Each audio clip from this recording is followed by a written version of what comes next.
So that brings us to authorization functions. Let's get into this, and then we'll take a break as we're doing the exercise as well. And we've talked through this a little bit already. Anything that's doing access control into the code base or blocking access into the functionality, whether it is like public, private, what have you, for a library, or it is authorization decorators or middleware, like Next.js, like Next.js, right? Like when it can't be disabled. But it's really just identifying where those access control endpoints exist so that we can do analysis on that later. The identification of these patterns and anti-patterns that may be in the code base, whether it's like a session validation, whether it's some sort of a JWT library that's being used, whether we're doing in those authorization decorators or those authorization functions some sort of CSRF check and request validation. We need to know what that middleware or what that access control looks like in order uh, to figure out if it is a security control that can be bypassed or should there would be a problem with. Makes me wish we would have looked at the Next.js code specifically, Ken, right? Because I'm Yeah. pretty sure we would have flushed this out had we actually dug into it. And this goes back to story time. Like as Ken and I were building this out, we were talking about enforcement of access controls and authorization functions. In web applications, this is typically a redirect. And so I was telling a story about this time that I ran into an application. I was doing a dynamic test on it, just a pen test. And it was an ASP.NET application and was redirecting me every time that tried to get to the admin dashboard, right? Like there was admin functionality and normal user functionality. And on /admin dashboard, it was redirecting me if I wasn't logged in or if I was a user, right? If I didn't have admin privileges. But what I noticed in Burp as I was accessing those endpoints or attempting to access them is that it would redirect me, but the lengths of the response were incredibly long, right? It wasn't a typical, like 249 or whatever else it is, like where it's just the headers, but the length was like something like this, right? Like 301, 220, just an incredibly long amount. When I opened that up in Burp, I realized that it was rendering the entire dashboard in the redirect response. So all I had to do in Burp in order to become an administrator and take over the application was change the status on the response to a 200 OK, and it allowed me to do whatever I wanted as if I had admin privileges. And I was like, that was crazy, right? Like this redirect doesn't actually do what is expected.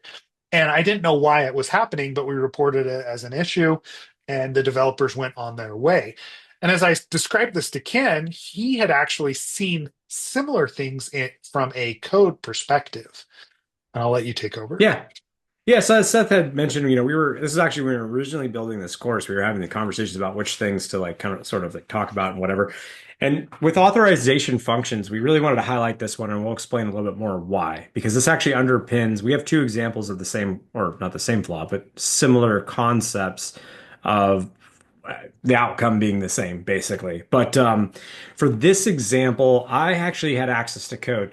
Now, they did let me validate through it was like a staging site or something along those lines. But yeah, this was a code review for me. Now, for me and for you as well, the more code reviews you do, and the more you look at a specific, especially languages and technology stacks, you start to, like I had said in the very beginning of this whole course, you start to figure out which things stand out, which look different. So for me, I saw a call to redirect, and usually when I see a call to redirect in .NET, I just see the HTTP path. So you see dot redirect, and then you see like parentheses and then a string, which is the HTTP path.